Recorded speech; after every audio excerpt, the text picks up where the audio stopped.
Hello, Ingrid. Thanks for joining us on the Ideas Lab podcast. Hi, John. Thank you for having me. Tell us where you're based. You're in Denmark somewhere, aren't you? I'm in Denmark, yes, 1 hour south of Copenhagen on the countryside. Oh, nice. Okay. And how are things going in Denmark with the virus?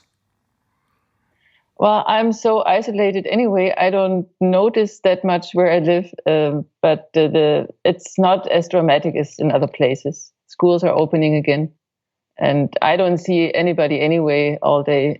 The family is home. That's a difference to before. Okay, that sounds nice. So you do a thing called brand storyboarding, and I think it would be interesting to explain what this is and why somebody might want to attempt to do it in some form or other. So what is brand storyboarding?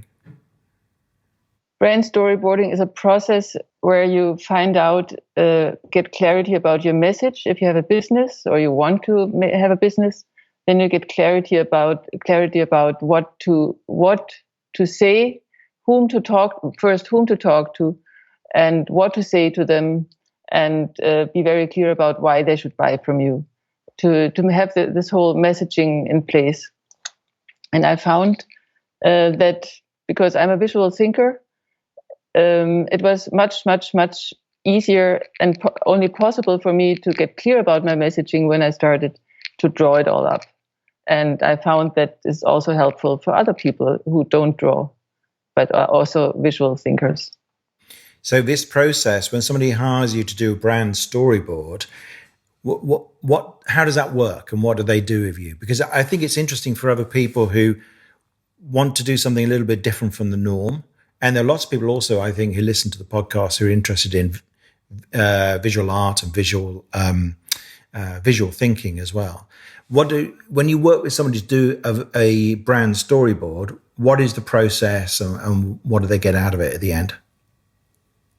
Well, the drawing itself is only a tool. I mean, you get illustrations out of it, but it's the process itself that is what you get out of it. That is clarity about what to say, and it starts like this. I ask you if we start a session, who is your customer, and then you have to be really. And I start drawing, and you see what I'm drawing. So I start with drawing ahead, and then you have to put features on it. So is she or he female, male, and in which situation is she right now? And I'm drawing the external circumstances and their problem, and I'm drawing their how they feel, the expression in their face, and because you can see it directly what I'm drawing, it becomes very, very easy to see if it's correct or not. I like that because it's normally this very theoretical process, because I'm always asking people, in fact, it's probably a question I asked you, who is your target client, because you work with me on the Pioneer program. And it becomes this theoretical thing where you're trying to imagine, but what you're doing when you're working through somebody through this process is you're drawing it right in front of them. So you start drawing something and they go, oh, no, I imagine somebody much younger. You change it so it looks like somebody younger, I'm guessing. Yes. And then also, I also write into the picture what they are thinking and what they are feeling, and make a word and drawing picture out of it. So there are also words in it, and finding the right words is actually easier if you have the picture and you see the process.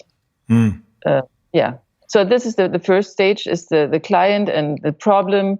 And the problem can also be drawn. That's the monster, or that's the time that is running out. And then I draw the worst case scenario.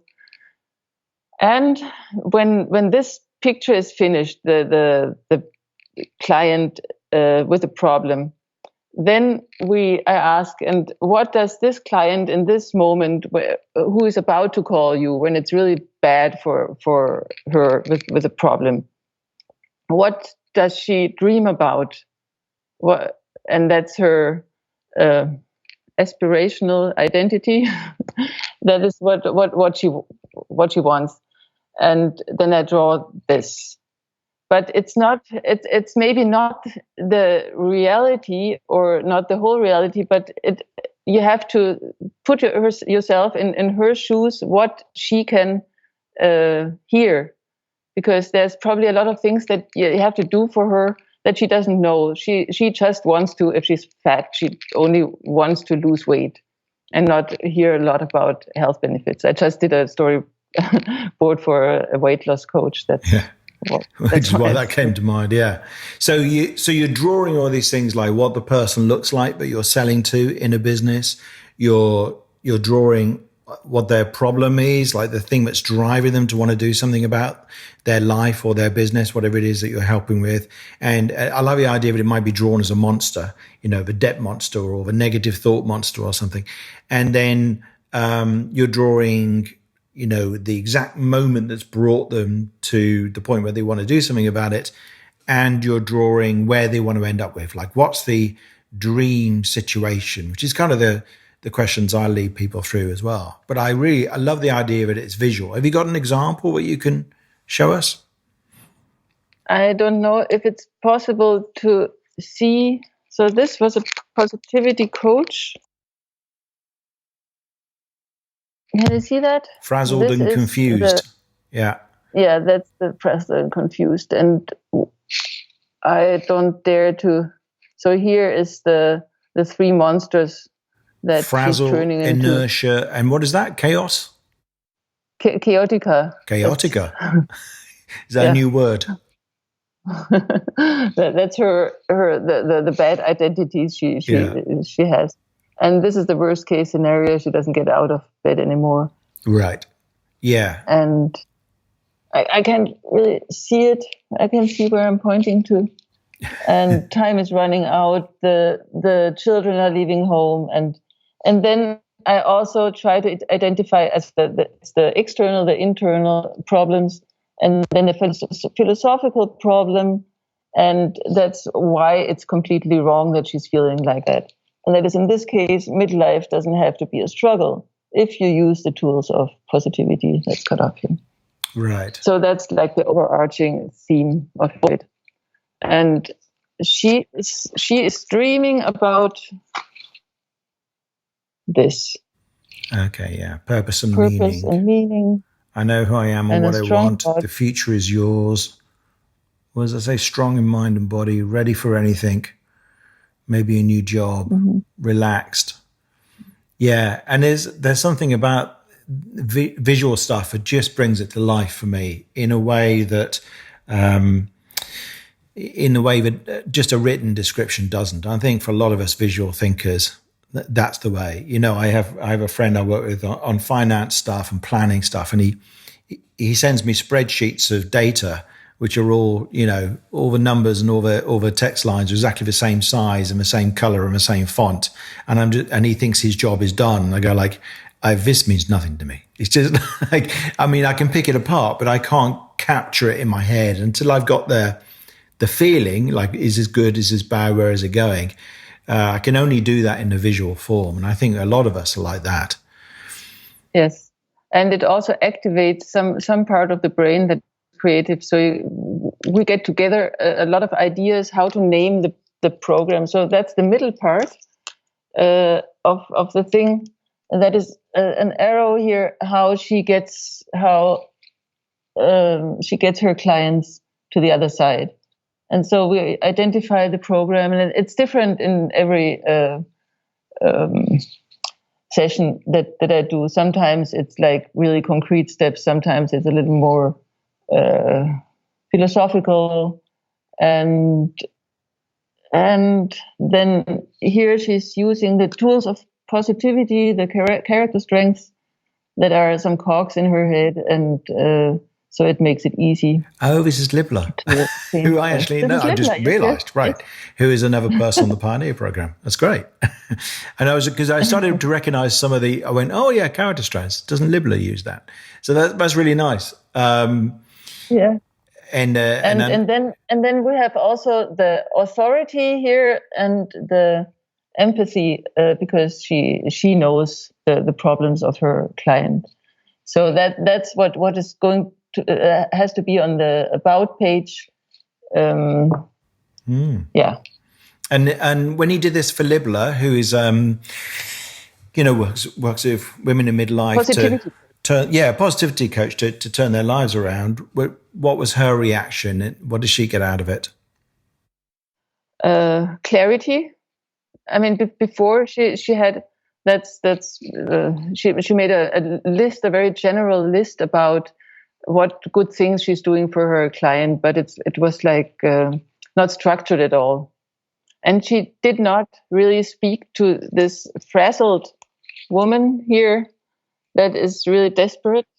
And she does not want to think or learn about anything. She just wants to feel better.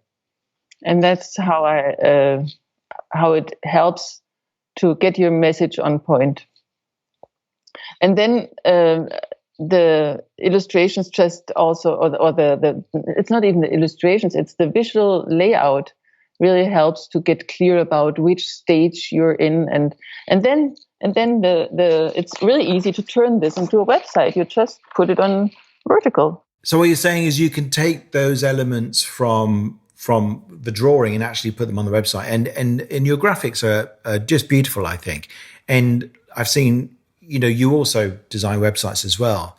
But this brought us to an interesting point, wasn't it? Because when we were working together in the Pioneer program, partly what we're trying to do is make sure we didn't position you as just an illustrator, because here you are, a great illustrator, and you can build people's websites.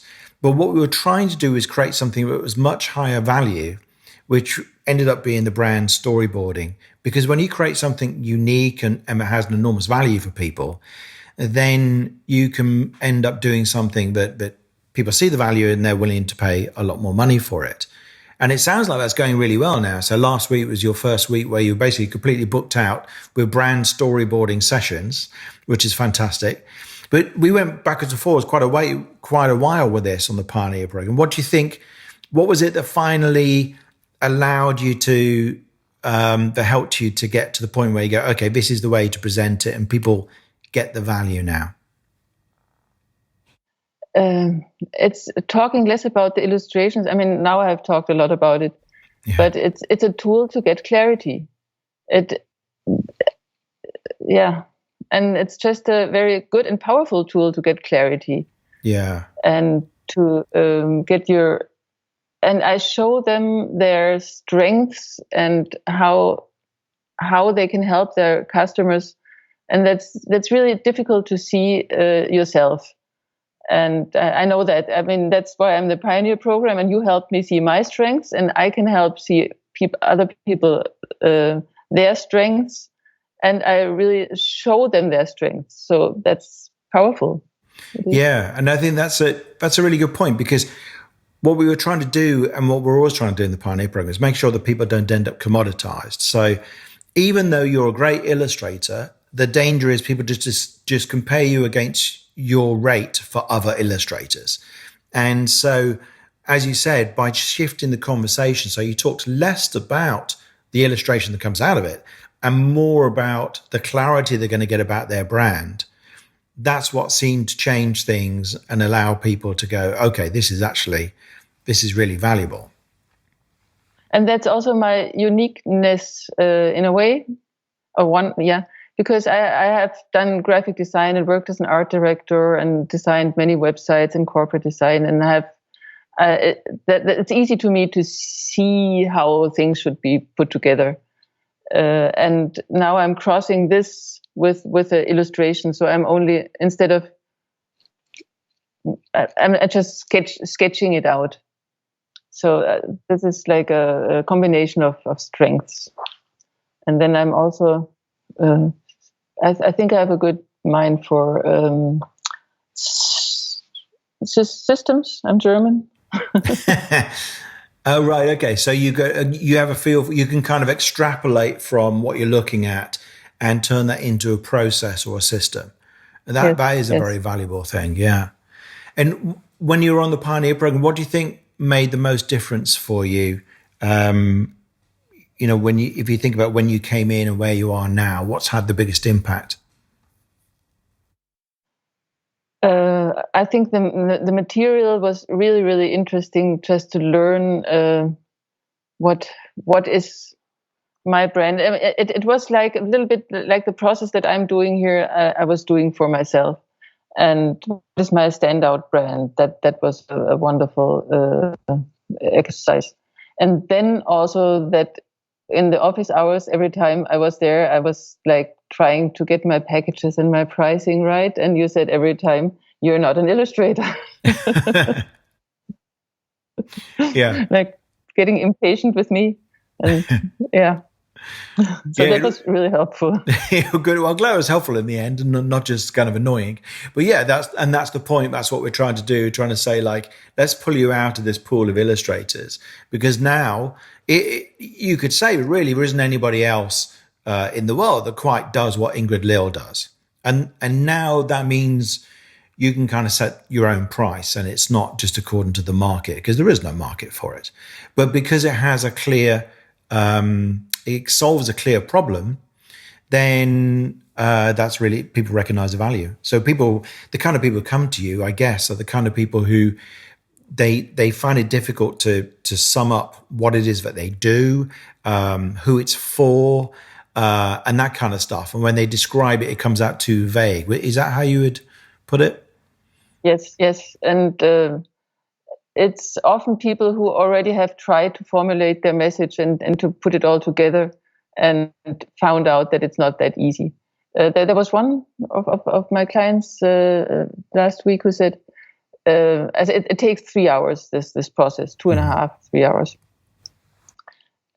He has advanced more with his stuff in these 3 hours than he did in the last 3 years. Wow.